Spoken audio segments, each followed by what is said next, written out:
2.2 prime numbers, factors, and reducing to lowest terms. Prime and composite numbers. A prime number is any number greater, bigger, or greater than 1 that has exactly 2 divisors, itself and 1.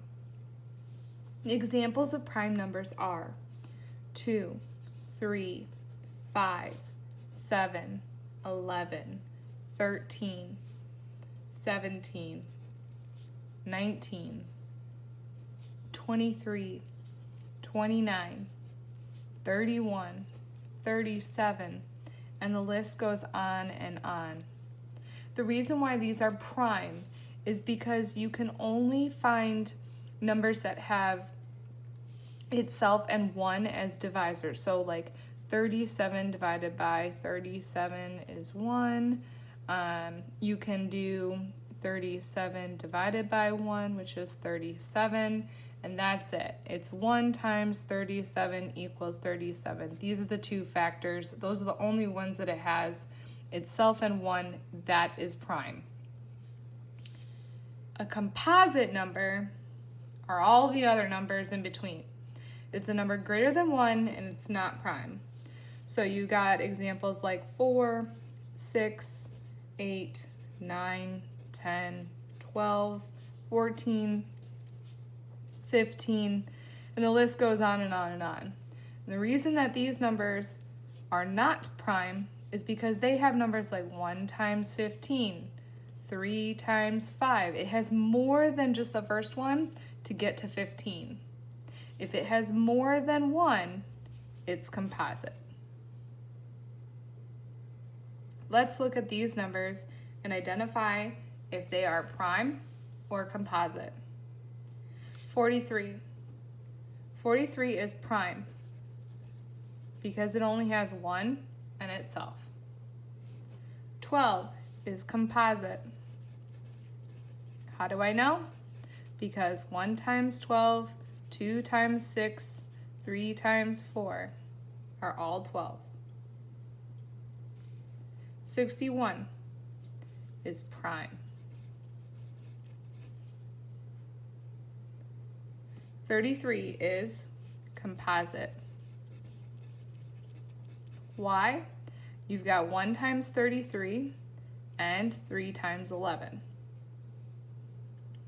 We could turn any composite number into a product of prime numbers using a factor tree. Product of prime numbers. Product of prime numbers. So 3 is prime, 11 is prime, but together they make 33, which is composite. Let's try with factor trees. I love factor trees because they kind of give you that really laid out pattern for what is prime and what is composite. So if we start with 108 and we factor it, we're going to break it down. That's what this means. We're going to break it into all prime numbers, so numbers that we started with at the top. So let's start with picking numbers that you know go into 108. So some of you might have chosen big numbers in your head, like 12 times 9. Some of you might have chosen something else, but we're going to start with 12 and 9. Are 12 and 9 prime or composite? Both of them are composite. I can break 12 down. What can I break 12 into? I can break 12 into 3 times 4. Are either 3 or 4 composite or prime? Well, 3 is prime, so I'm going to circle it. 4 is not, though, so we're going to break it down again. What is 4?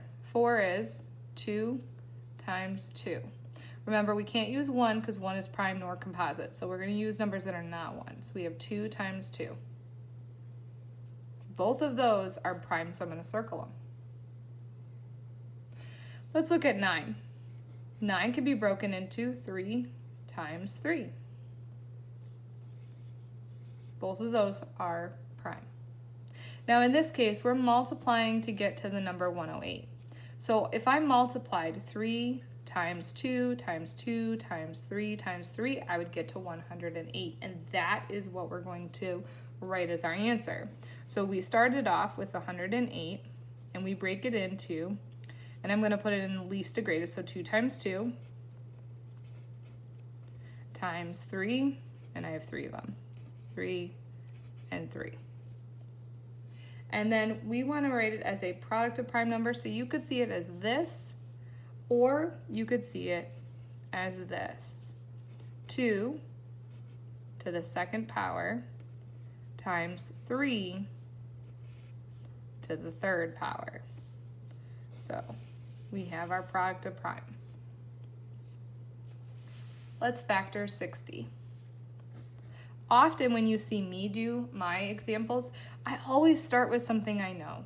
Like, I know 2 is prime, or 2 is composite, and it goes, or I'm sorry, 2 is prime. It goes into the composite number 60, and I know 2 times 3 is 60, so 2 times 30 is 60. I don't know what it is, but I love having a prime number right off the top. And then I like breaking it down. But you could choose a different way to do it. So say like that doesn't work for you. Say you want to choose 6 times 10. That's great. Knock yourself out. It is great to go by this way and then break it down again and keep going, because that would be exactly fine. So you're going to see these same numbers show up over here. So now I've done the 2. I'm going to break down to 6 times 5 for my 30.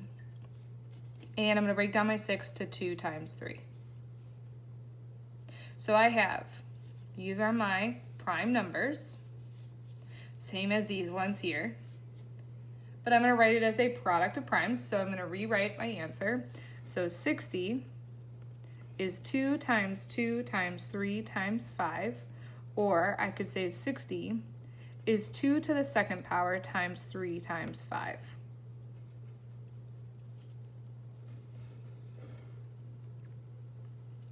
This is really important because it plays into your algebra later on. A fraction is said to be in lowest terms if the numerator and denominator have no factors other than the common one other than 1. So we have, these are our lowest term ones, 1 over 2, 1 over 3, and that's because 1 and 2, they don't have anything in common. They're as simplified as possible. 2/3, 1/4. Those are in lowest terms. You cannot simplify them anymore. Why? Because I cannot divide or simplify them in any other number. This is it. That's the final answer. Those are the smallest you can get. But that doesn't have to be the only ones. You can have so many more, like 5, 6, 7, 8. It goes on and on and on. But those are just some examples. They don't have, it's in lowest terms if both of them have no other numbers that go into them. So let's talk about those numbers. We have examples to practice, reducing them into lowest terms. So when we're reducing fractions into lowest terms, we want to think about what numbers go into those and simplify them out. So if I have 6/8, what is 6? Well, 6 is made up of 2 times 3. See that factor tree right there? What about 8? We know 8 is 2 times 4, or we could say 8 is 2 times 2 times 2, because we know we could break 8 into 2 times 4 and then 2 times 2. There's your prime factorization. When we do this, it makes it really easy to see and simplify. The 2 divided by 2 is 1. So I'm left with 3 on top and 4. 2 times 2 is 4. And so this is in lowest terms. Now, a lot of you are saying, well, I know that 6/8 can be divided by 2 on the top and the bottom, and then I'm done. I don't need to do that. You will need to do this. You will not be able to escape this, and it will be with variables, and it'll be much more challenging. So practicing this will not hurt. In fact, it may make you better at doing it this way. Let's try another one. 12 and 15. 12 and 15, if you're not sure, 12 can be broken into 2 times 6, and then 6 is 3 times 2. So we have 12 over 15. which is the same as 2 times 2 times 3, and 15 is 3 times 5. What can I cross off? Well, they have a pair of 3s on the top and the bottom. Has to be top to bottom. It cannot be side to side. So on the top I have 2 times 2, which is 4, and on the bottom I have 5 left over. 4/5 is my answer. Let's look at example 6. Example 6 has 20 over 24. What can I break this into? Some of you might be even thinking, well, I could do 4 times 5 and 4 times 6. You could do it like that, but what I really want you to really focus on is breaking it all the way down. But if you did this, you could cancel it out and you would get 5, 6. It's going to be the same as if I had done it the actual breaking it down method, where you see you get 2 times 2 times 5 over 2 times 2 times 2 times 3. And these 2's cancel, and I'm left with 5 over 6. Either way is fine, but again, you want to keep practicing this method of breaking it down into that factor piece and finding all of its prime factors, because it will help you later on. Let's look at a few more examples.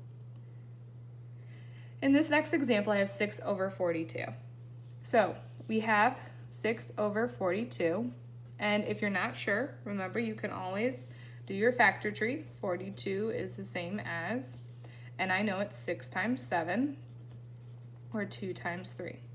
But I notice that 6 is here, 6 times 7, and I know that this would be like saying 1 times 6. So I could do it like that, and I could break it down. Or, long terms, I could be doing it as 6 over 42, which is 2 times 3, and I could break my 42 into that 2 times 3 times 7. So the 2's cancel, the 3's cancel, and I'm left with 1 on top, because there's nothing left, over 7.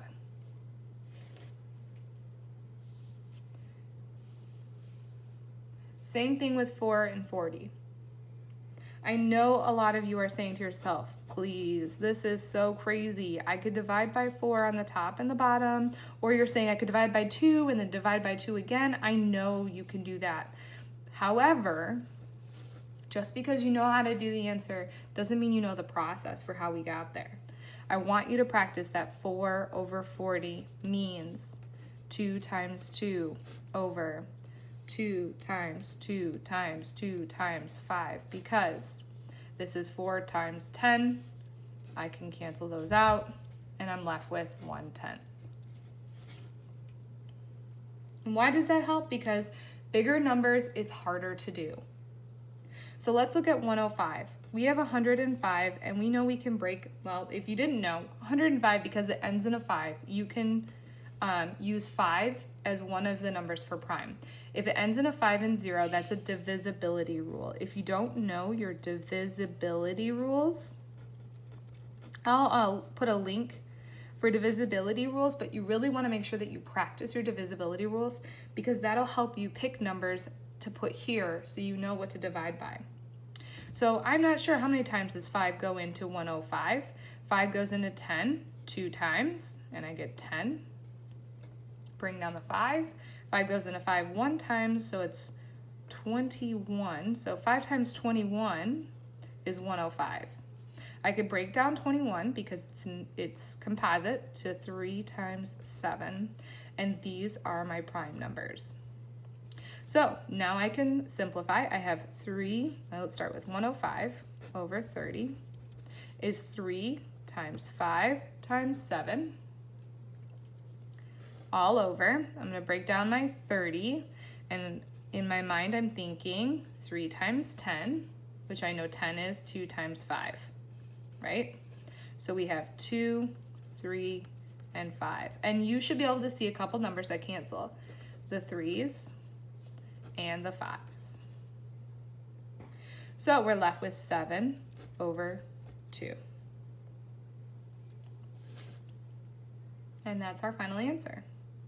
We're not simplifying it. I know some of you might know how to make this into a mixed number, but we're not doing that just yet. We're leaving it as an improper fraction. And this is 2.2, prime numbers, factors, and reducing to lowest terms.